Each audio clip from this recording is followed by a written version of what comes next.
Hello everyone, मैं सोनू कुमार आप सभी का अपने यूट्यूब चैनल ज्ञान प्रतीक में स्वागत करता हूं। दोस्तों, आज रीजनिंग की पार्ट 2 की वीडियो है जिसमें हम लोग उन टॉप क्वेश्चंस को हल करेंगे जो कि आने वाले नेक्स्ट कॉम्पिटिटिव एग्जाम में अधिकतर पूछने के चांसेस हैं। तो चलिए हम क्वेश्चन स्टार्ट करते हैं। चलिए, पहला क्वेश्चन है, निम्नलिखित प्रश्नों में से दिए गए विकल्पों में से प्रश्न चिन्ह के स्थान पर आने वाली संख्या को चुनिए। ठीक है, चलिए बताइए कि निम्नलिखित प्रश्नों में दिए गए विकल्पों में से प्रश्न चिन्ह के स्थान पर आने वाली संख्या को चुनिए।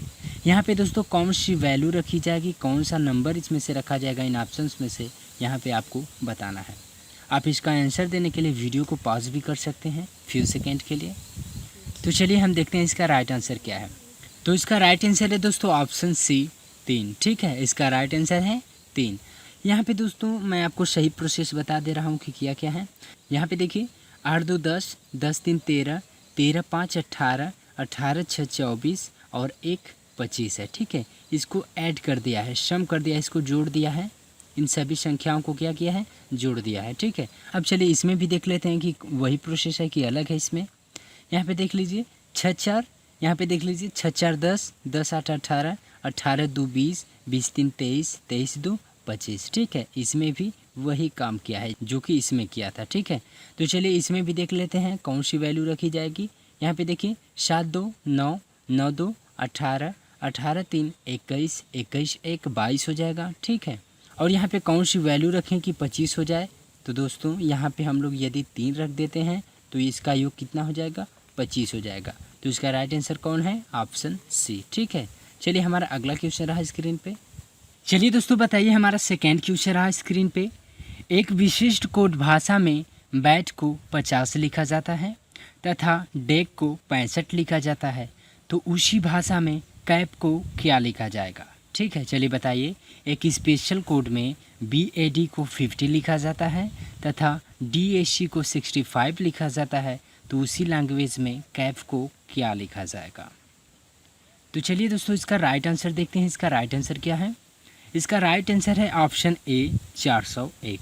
ठीक है, डेक को कैप को क्या लिखा जाएगा, 401 लिखा जाएगा। अब बात करें यहाँ पे कैसे हल किया है, तो इसका हम राइट प्रोसेस आपको बता दे रहे हैं।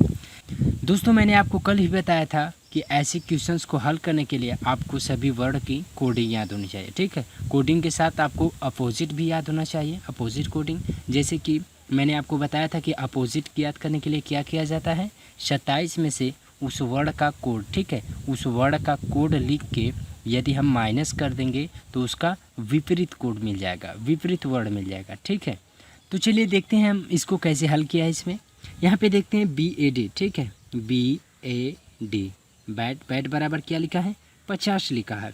तो यहाँ पे पहले कोड लिखेंगे। B का क्या होता है, B का 2 होता है, A का 1 होता है और D का 4 होता है। ठीक है, यदि हम दोस्तों इसको योग करेंगे तो कितना होगा, 7 होगा। ठीक है, 7 होगा और इसमें देखिए योग करने के बाद इसका स्क्वायर कर दिया है। ठीक है, स्क्वायर करने के बाद कितना मिलेगा, हमें 49 मिलेगा। 7 7 49, 49 करने के बाद फिर +1 किया है। ठीक है, ये बहुत ही टफ रीजनिंग है, बट आप लोग इसे एक बार देख लेंगे तो ऐसा आप लोग हल कर देंगे। ठीक है, 49 + 1 = 50 होगा। ठीक है, अब यही प्रोसेस हम इसमें भी देख लेते हैं, किसमें, DAC में। DAC में DAC बराबर क्या लिखा है, 65 लिखा है। D का क्या होता है, D का 4 होता है, A का 1 होता है और C का 3 होता है। ठीक है, यदि हम इसको योग करेंगे तो कितना मिलेगा, 4 4 3 7 1 8 मिलेगा। ठीक है, 8 मिलेगा। यदि 8 का स्क्वायर करेंगे तो कितना मिलेगा, हमें 64 मिलेगा। 64 और +1 लास्ट में किया है तो 64 + 1 = 65 यानी 65 होगा। ठीक है, और इस क्वेश्चन में पूछा है तो कैप को क्या लिखा जाएगा। ठीक है, कैप को क्या लिखा जाएगा, तो यही नियम हम लोग कैप पे भी लगा देते हैं। कैप का CAP। ठीक है, CAP यानी इसका क्या लिखा जाएगा, यहाँ पे पूछा है तो C का क्या होता है, C का 3 होता है, A का 1 होता है और P का 16 होता है। ठीक है, 16 होता है। यहाँ पे यदि इनको हम ऐड करेंगे तो 16 4 20 होगा। यदि 20 का स्क्वायर हम निकालते हैं तो कितना मिलेगा, हमें 400 मिलेगा और 400 में +1 करेंगे तो कितना मिलेगा, हमें 401, जो कि ऑप्शन में दिया है। ठीक है, 401 दिया है तो हमें आंसर फाइंड हो गया कि 401 है। तो 401 देखिए विकल्प में भी है, तो इसका यही प्रोसेस था इस सवाल का। ठीक है दोस्तों, आई होप माय फ्रेंड्स कि ये सवाल आपको समझ में आई होगी। तो चलिए हमारा नेक्स्ट क्वेश्चन रहा स्क्रीन पे। यदि महिमा कहती है अनीता के पिता रमन मेरे ससुर महिपाल के इकलौते बेटे हैं, तो बिंदु जो कि अनीता की बहन है महिपाल से किस प्रकार संबंधित है। चलिए दोस्तों बताइए, ये ब्लड रिलेशन से क्वेश्चन है। यदि महिमा कहती है अनीता के पिता रमन मेरे ससुर महिपाल के इकलौते बेटे हैं, तो बिंदु जो कि अनीता की बहन है महिपाल से किस प्रकार संबंधित है। चलिए दोस्तों बताइए फटाफट इसका राइट आंसर क्या है। यदि आप इसका आंसर लाना चाहते हैं तो वीडियो को कुछ सेकेंड के लिए आप पॉज भी कर सकते हैं। तो चलिए देखते हैं इसका राइट आंसर क्या है। तो इसका राइट आंसर है दोस्तों ऑप्शन सी पोती। ठीक है, इसका राइट आंसर है ऑप्शन सी पोती। ठीक है, चलिए देखते हैं इसको कैसे लगाएंगे, इसका मेथड क्या है। देखिए ध्यान से, यहाँ पे है यदि महिमा कहती है, एक महिमा स्त्री है। ठीक है, महिमा एक क्या है, स्त्री है, वो कहती है। ठीक है, महिमा कहती है अनीता के पिता रमन। ठीक है, अनीता के पिता हैं, एक अनीता के पिता। ठीक है, अनीता के पिता रमन है। अनीता के पिता जो रमन हैं मेरे ससुर महिपाल के इकलौते बेटे हैं। यानी महिमा के ससुर कौन है, महिपाल है। ठीक है, महिमा के ससुर कौन है, महिपाल हैं, और महिपाल के इकलौते बेटे हैं कौन, रमन है। ठीक है, तो यदि ये महिपाल ससुर हैं और इनका इकलौता बेटा रमन है, तो महिमा पत्नी ही होगी ना रमन की। ठीक है, महिमा क्या होगी, महिमा पत्नी होगी रमन की। ठीक है, और यहाँ पे तीसरी कंडीशन है, तो बिंदु जो कि अनीता की बहन है। ठीक है, यहाँ पे तीसरा है कि बिंदु जो कि अनीता की बहन है। अनीता की बहन कौन है, बिंदु है। ठीक है, बिंदु कौन है, अनीता की बहन है, तो ये क्या हो जाएंगी, प्लस हो जाएंगी। ठीक है, ये क्या हो जाएंगी, प्लस। दोस्तों मैं आपको एक चीज़ बता दूं कि आप लोग कोई भी प्रतीक चिन्ह यूज कर सकते हैं मेल फीमेल को आइडेंटिफाई करने के लिए।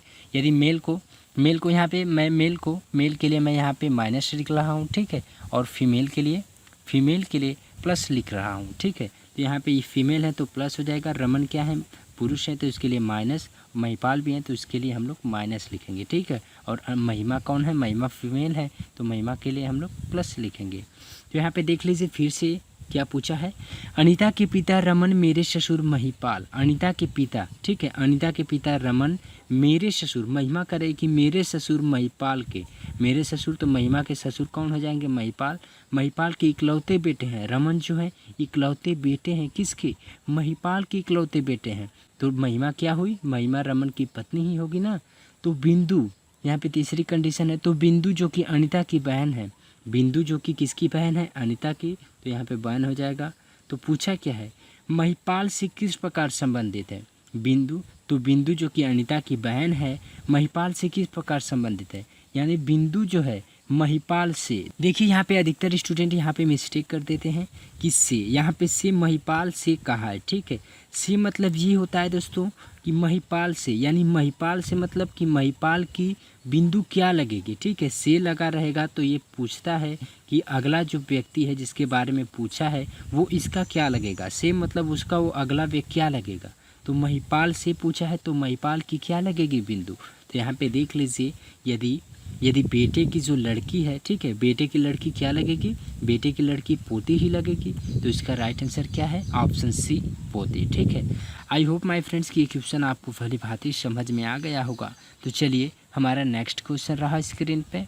यहाँ पे 11 है और एंड का ये चिन्ह है, 11 एंड 25 इक्वल टू 18, 12 एंड का चिन्ह है, 25 इक्वल टू 16, 4 एंड का चिन्ह 50 बराबर क्या होगा। चलिए बताइए दोस्तों इसका राइट आंसर क्या हो सकता है। दोस्तों मैं आपको बार बार कर रहा हूँ कि आप लोग इसका आंसर डालने के लिए वीडियो को पॉज भी कर सकते हैं। तो चलिए देखते हैं इसका राइट आंसर क्या है। ठीक है, इसका राइट आंसर क्या है, तो इसका राइट आंसर है दोस्तों ऑप्शन सी 27। ठीक है, 27, इसका राइट आंसर क्या है, 27। चलिए देख लेते हैं इसमें किया क्या है। ठीक है, इसका राइट, मैं इसका जो सही प्रोसेस है उसको मैं आपको बता रहा हूँ, आखिर में समय लगेगी। तो देख लीजिए यहाँ पे किया क्या है, यहाँ पे लिखा है 11 एंड का चिन्ह 25 इक्वल टू 18। ठीक है, यहाँ पे किया क्या है दोस्तों, यहाँ पे किया ये है कि 11, ठीक है, 11 प्लस 26, यदि हम उसको ऐड करेंगे तो कितना होगा, 36 होगा। ठीक है, ऐड करेंगे तो 36 होगा। 36 करने के बाद यहाँ पे 2 से डिवाइड कर दिया है। ठीक है, 2 से क्या किया है, डिवाइड करके लिख दिया है 18। ठीक है, आप लोग इसे देख लीजिए क्या लिखा है यहाँ पे, 11 एंड का चिन्ह 25 इक्वल टू 18, यानी 11 और प्लस करके 25, ठीक है, 11 प्लस 25 करके उसका योग लिख के 36, ठीक है, 36 लिख के 2 से डिवाइड कर दिया है और जितना बचेगा वहाँ पे क्या लिखा है, 18 लिखा है। तो यही प्रोसेस इसमें भी हम लोग करेंगे, यानी 20 में यदि हम लोग 12 जोड़ेंगे तो कितना होगा, 32 होगा, और 32 से हमें किससे डिवाइड करना होगा, 2 से डिवाइड करना है, तो कितने मिलेगा, 16 दूना के 32, यहाँ पे 16 मिल जाएगा, ठीक है। तो यहाँ पे दिया है 4 एंड का चिन्ह 50, यानी हमें 50 और हम लोग 4 जोड़ेंगे तो कितना मिलेगा, 54 होगा, ठीक है। यदि 54 को हम लोग 2 से डिवाइड करेंगे तो कितना मिलना चाहिए, हमें 27 मिलेगा, ठीक है, 27 मिलेगा। तो इसका राइट आंसर क्या होगा, ऑप्शन में दिया है ऑप्शन सी 27, तो इसका राइट आंसर है 27 यानी 27, ठीक है। दोस्तों मुझे उम्मीद है कि ये क्वेश्चन आपको समझ में आ गया होगा। तो चलिए हमारा नेक्स्ट क्वेश्चन रहा स्क्रीन पे। चलिए हमारा 5वां क्वेश्चन रहा स्क्रीन पे, दिए गए विकल्प में से विषम शब्द को चुनिए, ठीक है। चलिए बताइए दोस्तों, दिए गए विकल्प में से विषम शब्द चुनिए। ये चारों विकल्प हैं A B C D, इसमें से कौन सा भिन्न है आपको बताना है। चलिए दोस्तों बताइए फटाफट इसका राइट आंसर क्या है।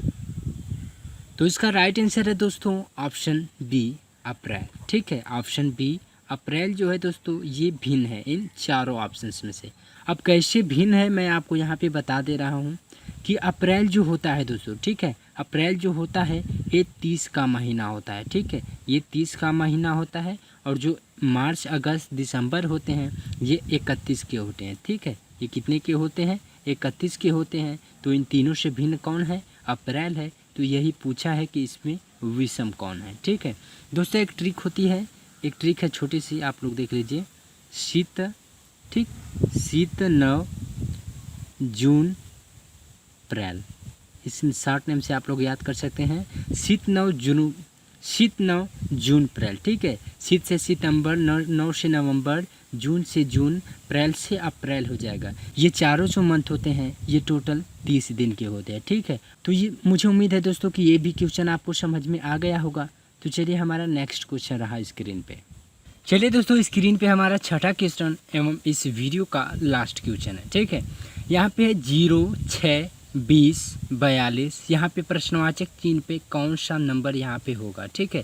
इस ऑप्शन में से कौन सी वैल्यू यहाँ पे रखेंगे कि इसकी पूर्ति हो जाए और राइट आंसर भी रहे, ठीक है। 0, 6, 20, 42, यहाँ पे प्रश्नवाचक चिन्ह पे कौन सी संख्या को रखेंगे। इसका आंसर देने के लिए आप चाहेंगे तो वीडियो को पॉज भी कर सकते हैं कुछ समय के लिए। तो चलिए देखते हैं इसका राइट आंसर क्या है। इसका राइट आंसर है दोस्तों ऑप्शन बी 72, 72, ठीक है, इसका राइट आंसर है 72। और यहाँ पे मैं आपको बता दे रहा हूँ कि क्या किया है कि 72 आएगा, ठीक है। यहाँ पे लिखते हैं 0, 6, 20, 42, और यहाँ पे पूछा ही है क्या है। तो यहाँ पे सबसे पहले दोस्तों हमें यहाँ जो वैल्यू लिखी गई है 0, 6, इसका हमें डिफरेंस किया गया है, इसमें डिफरेंस किया है, ठीक है। डिफरेंस करेंगे तो कितना मिलेगा, यहाँ पे कितना ऐड किया है संख्या को, संख्या हम 0 में कितना जोड़ेंगे तो 6 मिलेगा, 0 में यदि हम 6 ही रखेंगे तभी हमें 6 मिलेगा। और यहाँ पे हम 6 में क्या जोड़ेंगे कि 20 मिलेगा, ठीक है। कौन सी संख्या यहाँ पे ऐड करेंगे कि हमें 20 वैल्यू प्राप्त होगी। तो यहाँ पे यदि 6 में मैं 14 जोड़ देता हूँ तो 20 मुझे मिल जाएगा, ठीक है। और 20 में मैं यहाँ पे क्या जोड़ूंगा कि मुझे 42 मिलेगा, ठीक है। 20 में मैं कौन सी वैल्यू रखूँगा कि मुझे 42 प्राप्त होगा। तो 20 में यदि मैं 22 को जोड़ देता हूँ तो मुझे 42 मिल जाएगा। यहाँ पे कौन सी संख्या हम रखेंगे हमें राइट आंसर प्राप्त होके। तो दोस्तों इस सवाल में डबल मेथड का प्रयोग किया है। यहाँ पे 6 में भी दोस्तों कितना जोड़ेंगे तो हमें 14 प्राप्त होगा। 6 में यदि हम 8 जोड़ते हैं तो हमें 14 मिलेगा, ठीक है। और 14 में हम कितना जोड़ेंगे कि 22 प्राप्त होगा। यदि 14 में हम 8 जोड़ते हैं तो 22 प्राप्त होगा, ठीक है। और यही प्रोसेस हम आगे भी करेंगे। अब यहाँ पे 22 में हम 8 जोड़ेंगे तो कितना वैल्यू मिलेगी हमें। 22 में यदि हम 8 जोड़ते हैं तो 30 मिलेगा, ठीक है। 22 में यदि हम 8 जोड़ेंगे तो 30 मिलेगा। तो अब 42 में हम 30 जोड़ देंगे, ठीक है। अब 42 में हम 30 जोड़ देंगे तो हमें कौन सी वैल्यू मिलेगी, 72 मिलेगी, ठीक है। यहाँ पे देख लीजिए 42, ठीक है, 42 प्लस 30, यहाँ पे 2 हो जाएगा, यहाँ पे 4, 3, 7, तो यहाँ पे 72 हो जाएगा, ठीक है। मुझे उम्मीद है दोस्तों कि ये क्वेश्चन आपको भली भांति समझ में आया होगा। तो चलिए अब हम मिलेंगे अगले वीडियो में अगले टॉपिक के साथ। तब तक के लिए जय हिंद, जय भारत।